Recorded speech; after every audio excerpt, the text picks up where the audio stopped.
Bismillahirrahmanirrahim. Assalamualaikum warahmatullahi wabarakatuh. Perkenalkan, nama saya Anas Ma'ruf Hidayat dengan nomor induk mahasiswa 170003082 dari Universitas Ahmad Dahlan. Ingin membawakan atau menyampaikan hasil luaran dari skripsi saya yang berupa media pelajaran dengan skripsi saya yang berjudul Pengembangan Media Pembelajaran berbasis Microsoft PowerPoint dan OBS Studio pada pembelajaran teks cerpen kelas 11 Madrasah Aliyah dengan dosen pembimbing Bapak Roni Sulistiono.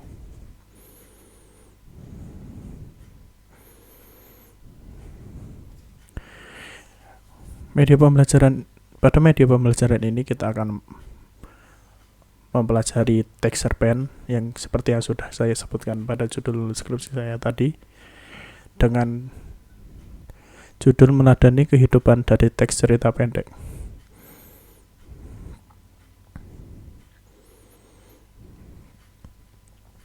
Berikut kompetensi inti yang akan kita pelajari. Yang pertama adalah menghayati dan mengamalkan ajaran agama yang dianutnya. Kompetensi inti yang kedua, menghayati dan mengamalkan perilaku jujur, disiplin, tanggung jawab, peduli, gotong royong, kerjasama, toleran, damai, santun, responsif, dan proaktif, dan menunjukkan sikap sebagai bagian dari solusi atas berbagai permasalahan dalam berinteraksi secara efektif dengan lingkungan sosial dan alam, serta dalam menempatkan diri sebagai cerminan bangsa dalam pergaulan dunia.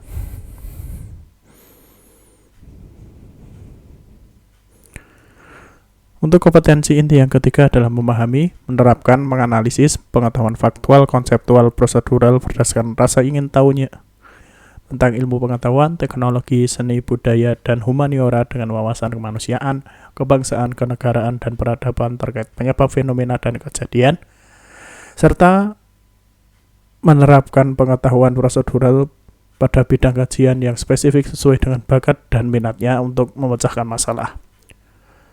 Untuk kompetensi inti yang keempat adalah mengolah, menalar, dan menyaji dalam ranah konkret dan ranah abstrak terkait dengan pengembangan dari yang dipelajarinya di sekolah secara mandiri dan mampu menggunakan metode sesuai kaidah keilmuan.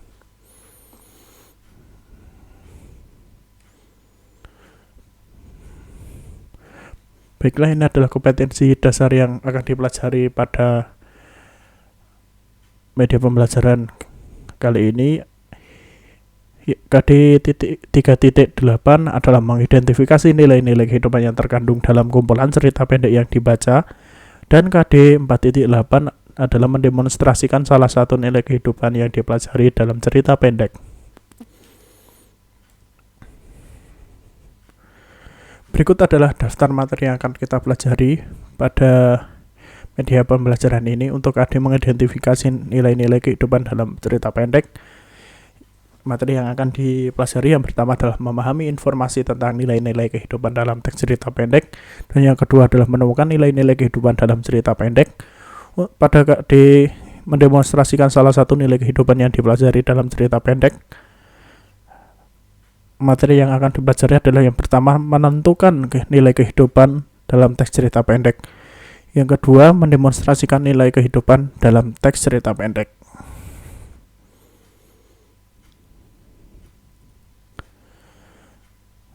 Baiklah, kita akan masuk pada materi bagian pertama, yaitu memahami informasi tentang nilai-nilai kehidupan teks cerita pendek dan menemukan nilai-nilai kehidupan dalam cerita pendek.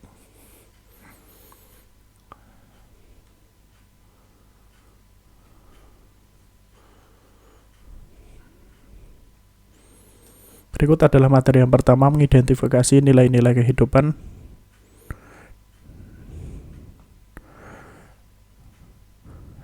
dalam cerita pendek.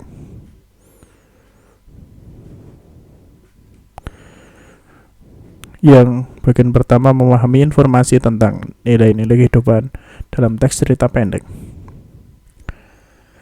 Cerita pendek merupakan salah satu karya sastra yang memusatkan diri pada satu tokoh dalam situasi. Dalam cerita pendek kita akan banyak menemukan berbagai karakter tokoh, baik protagonis maupun antagonis. Keduanya merupakan cerminan nyata dari kehidupan di dunia.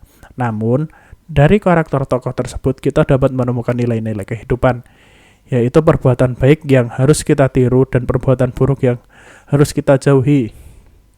Maksud dari memusatkan diri pada satu tokoh dalam satu situasi adalah karena cerpen merupakan fiksi prosa yang ceritanya disuguhkan hanya berfokus pada satu konflik permasalahan yang dialami oleh tokoh, mulai dari pengenalan karakter hingga penyelesaian permasalahan yang dialami oleh tokoh. Berikutnya, sebelumnya bacalah cerita pendek atau cerpen yang berjudul Robohnya Surau Kami karya A.A. Nafis. Cerpen tersebut dapat pada buku pelajaran Bahasa Indonesia kelas 11 halaman 103-106.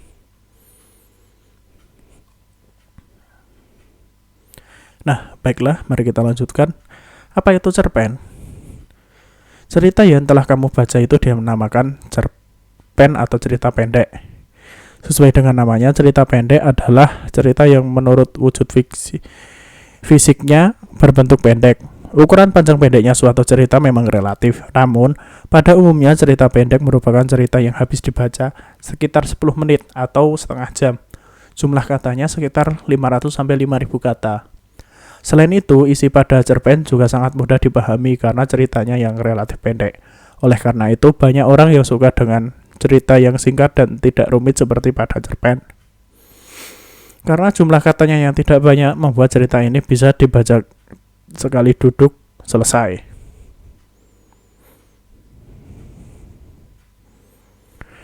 Dalam memahami isi cerita pendek, termasuk nilai-nilai yang ada di dalamnya, kita dapat memulai dengan beberapa pertanyaan. Dengan pertanyaan tersebut, kita dapat menemukan dan memahami nilai-nilai yang ada dalam satu cerpen dengan mudah serta fokus. Seperti saat kita mengenal suatu berita. Untuk mengerti isi penuh yang ada dalam berita, kita harus mencari tahu dengan menggunakan konsep 5W1H sama seperti yang kita lakukan dengan cerita pendek. Untuk lebih mengetahui lengkap isi dari pada cerita pendek, kita mesti mencari tahu melalui kelompok-kelompoknya. Berikut contoh pertanyaan tersebut berdasarkan kelompoknya. Yang pertama adalah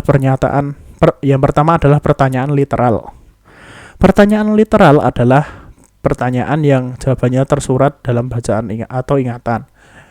Dalam istilah lain, pertanyaan literal merupakan pertanyaan yang berkaitan dengan wujud. Contoh pertanyaan literal adalah yang pertama, di mana dan kapan cerita itu terjadi. Yang kedua, siapa saja tokoh cerita itu.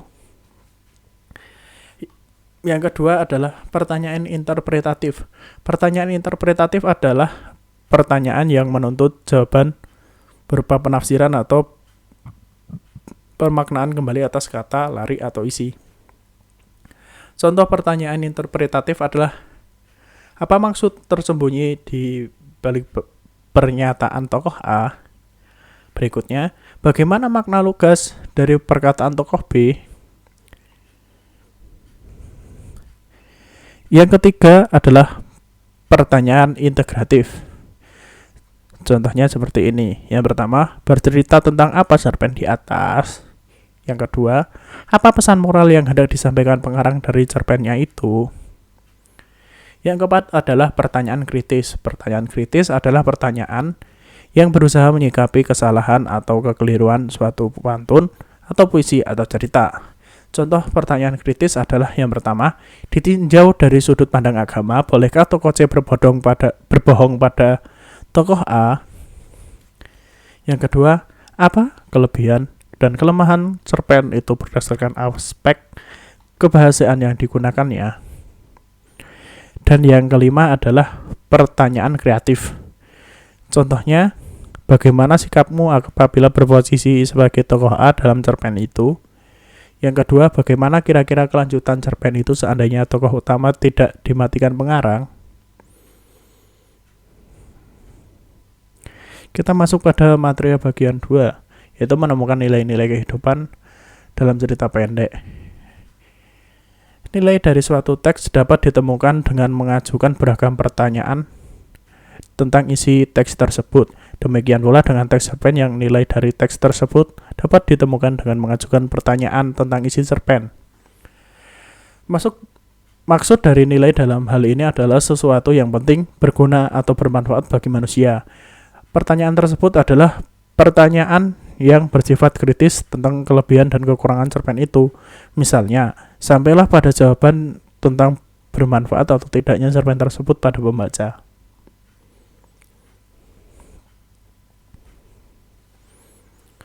Selanjutnya, perhatikanlah penggalan cerpen di bawah atau pada buku paket halaman 109.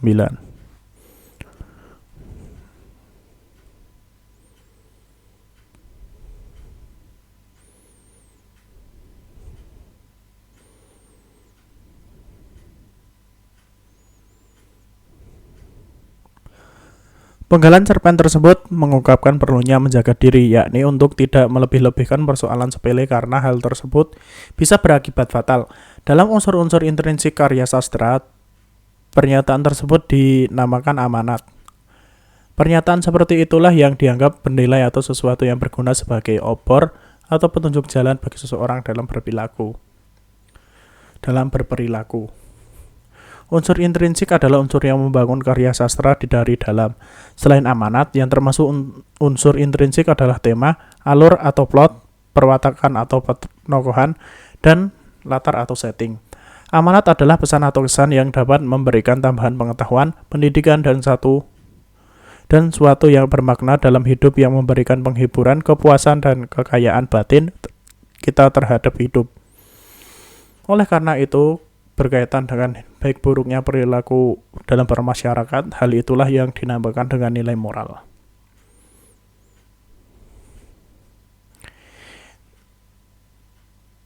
Nilai dari sebuah cerpen tidak hanya berkaitan dengan keindahan bahasa dan kompleksitas jalinan cerita. Nilai atau sesuatu yang berharga dalam cerpen juga berupa pesan atau amanat. Wujudnya ada yang berkenaan dengan masalah budaya, moral, agama, atau politik. Realitas pesan-pesan itu mungkin berupa pentingnya menghargai tetangga, perlunya kesetiaan pada kekasih, ketawakalan pada Tuhan, dan sebagainya. Hanya kadang-kadang kita tidak mudah untuk merasakan kehadiran pesan-pesan itu. Karya-karya semacam itu perlu kita hayati benar-benar. Untuk menemukan keberadaan suatu nilai dalam cerpen, kamu dapat mengajukan sejumlah pertanyaan. Misalnya sebagai berikut. Yang pertama, mengapa tokoh A mengatakan hal itu berkali-kali? Yang kedua, mengapa latar cerita itu di sekolah dan pada sore hari? Pertanyaan yang ketiga, mengapa pengarang membuat jalan cerita seperti itu? Pertanyaan yang keempat, mengapa seseorang tokoh dimatikan sementara yang lain tidak? Jawaban atas pertanyaan-pertanyaan seperti itu akan membawamu pada simpulan tentang nilai tertentu yang disajikan pengarang. Terkait pertanyaan yang diajukan harus berdasarkan jenis pertanyaan yang telah dijelaskan pada slide sebelumnya, perihal pernyataan literal, interpretatif, kreatif, dan lainnya.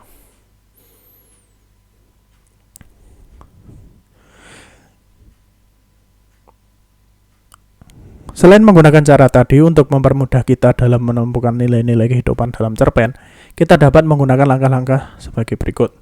Yang pertama, membaca seluruh isi cerpen dengan saksama. Yang kedua, memahami isi cerpen yang dibaca.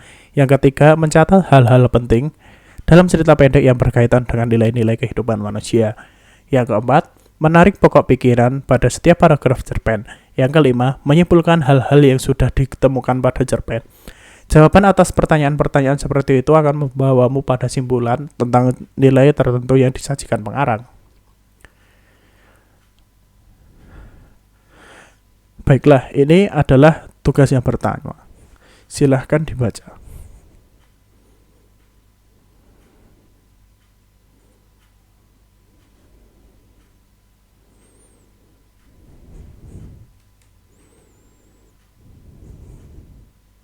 Baiklah, ini adalah tugas selanjutnya.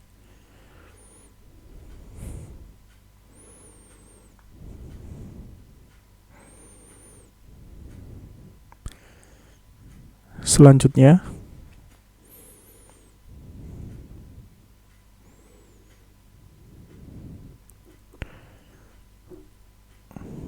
dan ini adalah tugas yang selanjutnya.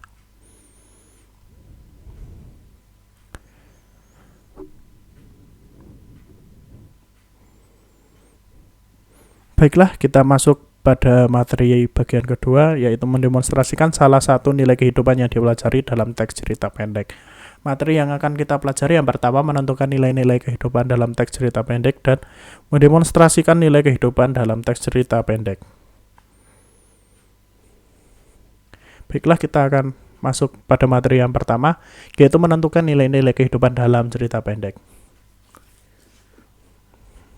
Manfaat membaca cerpen yang langsung kita bisa rasakan salah satunya adalah cerpen dapat memberikan kita hiburan dan atau rasa senang.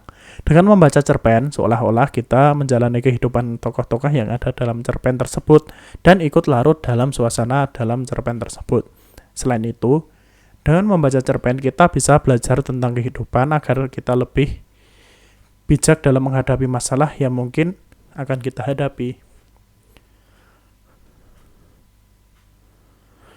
Baiklah, selanjutnya perhatikan kembali cuplikan berikut yang dapat ditemukan juga pada halaman 111 buku kalian.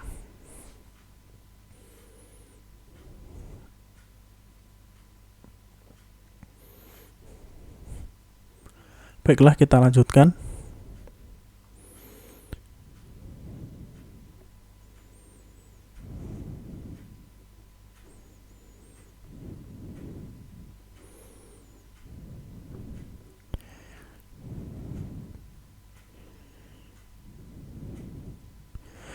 Baik, kita teruskan. Kutipan cerpen tadi menggambarkan bagaimana begitu berartinya kehadiran seseorang ketika dia sudah tidak bersama kita lagi. Rasanya begitu sulit untuk menghadirkannya kembali.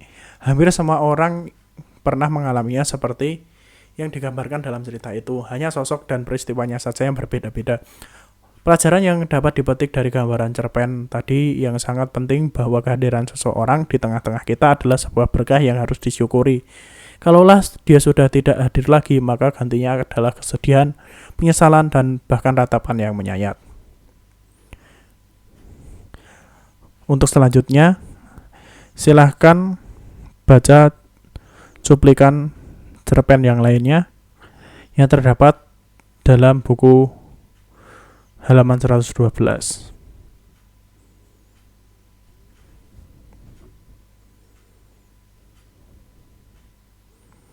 Baiklah, ini adalah lanjutannya.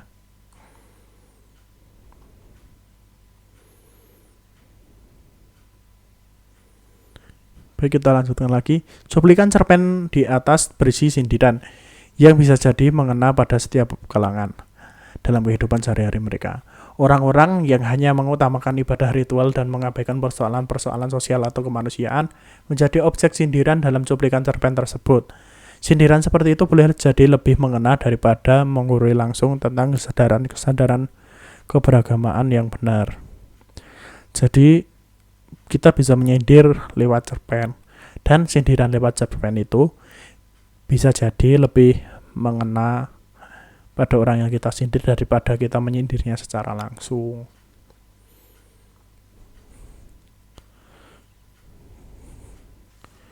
Baiklah, kita akan masuk pada materi yang kedua, yaitu mendemonstrasikan nilai kehidupan dalam cerita pendek. Dalam teks cerita pendek. Setiap pengarang akan menginterpretasikan dan menafsirkan kehidupan berdasarkan sudut pandangnya sendiri, sehingga cerita pendek yang dihasilkan akan berbeda-beda antara satu pengarang dengan pengarang yang lainnya. Cerita tetap menarik sepanjang masa karena diungkapkan secara khas oleh pengarangnya. Hal itu pula yang menyebabkan cerita itu menjadi bermakna bagi khalayak dan tidak pernah bosan untuk menikmatinya. Ketertarikan seseorang untuk membaca pasti disebabkan oleh adanya suatu kebermaknaan atau ketertarikan seseorang untuk membaca pasti disebabkan oleh adanya suatu kebermaknaan atau dicari dalam bacaan tersebut. Setiap orang akan memiliki keterkaitan membaca yang berbeda dengan orang yang lainnya terhadap topik bacaan yang berbeda pula. Bacaan tersebut dianggap bermakna oleh pembacanya karena sesuai dengan dunia atau kebutuhannya. Misalnya si A suka dengan topik percintaan, pasti si A akan mencari topik bacaan yang bertemakan percintaan.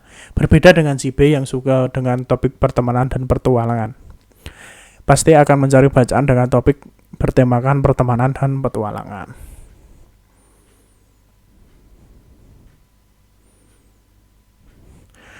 Kebermaknaan atau makna tersebut dimiliki oleh teks-teks bacaan yang bersifat fiksi atau novel, seperti novel atau cerita pendek. Kebermaknaan tersebut tidak dapat kita temukan pada bacaan yang bersifat non-fiksi.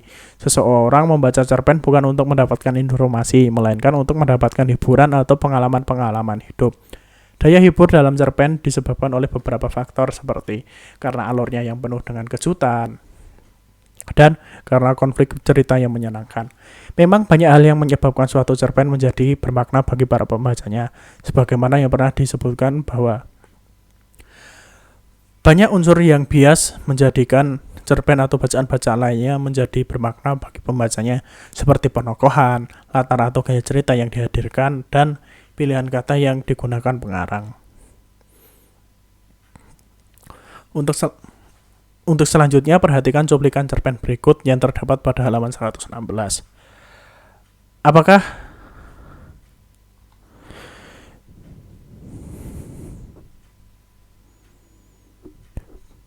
Berikut adalah terusan dari potongan cerpen tersebut.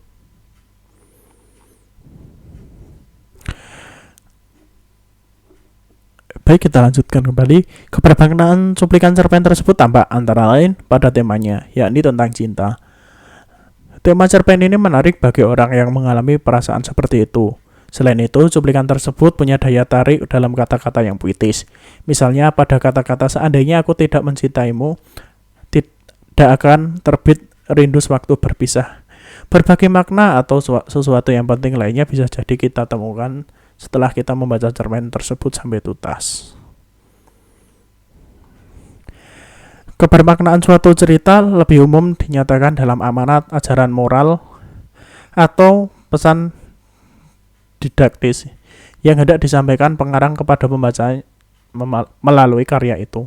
Amanat tersirat di balik kata-kata yang disusun, dan juga berada di balik tema yang diungkapkan, sehingga amanat selalu berhubungan dengan tema cerita itu. Misalnya, tema suatu cerita tentang hidup bertetangga, maka cerita amanatnya tidak akan jauh dari tema itu.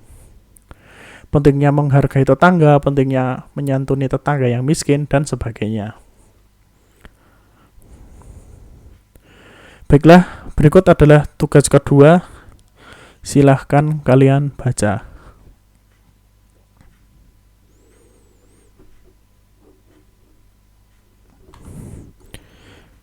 Baik, ini adalah tugas yang selanjutnya.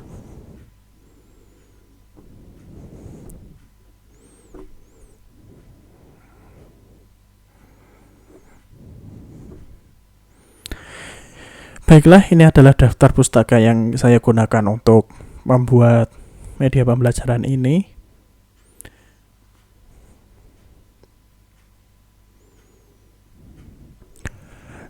Dan berikut adalah biodata pembuat atau biodata saya.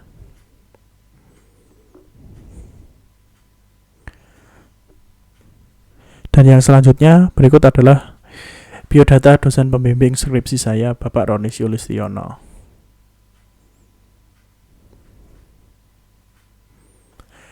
Baiklah, sekian dari saya. Terima kasih. Mandiri dalam bekerja, merdeka dalam berkarya. Kurang lebihnya mohon maaf. Wassalamualaikum warahmatullahi wabarakatuh.